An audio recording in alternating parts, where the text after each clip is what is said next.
അതിന്റെ കാര്യത്തിൽ തീരുമാനം. പിന്നെ രായ ദഹനത്തിന് എങ്ങനാ? ദഹനത്തിന് ജലൂസിൽ നല്ലതാ.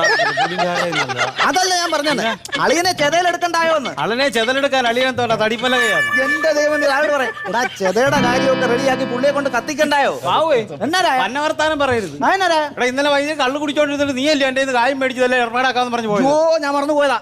ഞാൻ വിളിച്ചു പറഞ്ഞായിരുന്നു 11:30 ആയപ്പോഴും അവരെല്ലാം വരും, റെഡി ആയിക്കോളും, നമ്മൾ ആ ഭാഗത്തേക്ക് തിരിഞ്ഞു നോക്കണ്ട. എല്ലാം പൊടി. എടാ ബാബു ഗ്യാസ് ആന്നോടാ? ഒന്നും പറയണ്ട അളിയ, രാവിലെ ഒരു കപ്പ് തന്ന് അന്നേരം തൊട്ട് തുടങ്ങി. അളിയ കേട്ടായിരുന്നോ? എടാ അതല്ലേ ചേതാ ഗ്യാസ് ആണോ വിറകാണോ? അല്ല, ഗ്യാസിന് വില കൂടുതൽ, അതുകൊണ്ട് വിറക് റെഡിയാക്കിയിരിക്കുന്നത്. എത്ര രൂപ? ഗ്യാസിന് 12,000 രൂപയായിരുന്നു, വിറക് 6,000 രൂപയുള്ളൂ. അത് മതി. ഇപ്പൊ തന്നെ എന്റെ 50,000 രൂപ കൂടുതൽ ചെലവായിട്ടിരിക്കുവോ? അത് ശരി. അല്ലെങ്കിൽ തന്നെ ഈ പുള്ളിക്കാരനെ 4 കരിയിലേയും തൂത്തുകൂട്ടി ഒരിടപ്പ് മണ്ണെണ്ണ ഒഴിച്ച് പുകച്ചങ്ങ് മാറ്റാനുള്ള സാധനം ഉള്ളെന്ന്. മൃഗശരീരം ഇത്രയേ ഉള്ളൂ. അല്ല, നീ ആ വർത്താനം പറയല്ലേ. പുള്ളിയെ വിളിക്കുന്നത് കാളദിവാരനാണെങ്കിലും മൃഗം എന്ന് പറയുന്നത് ശരിയല്ല. ചകം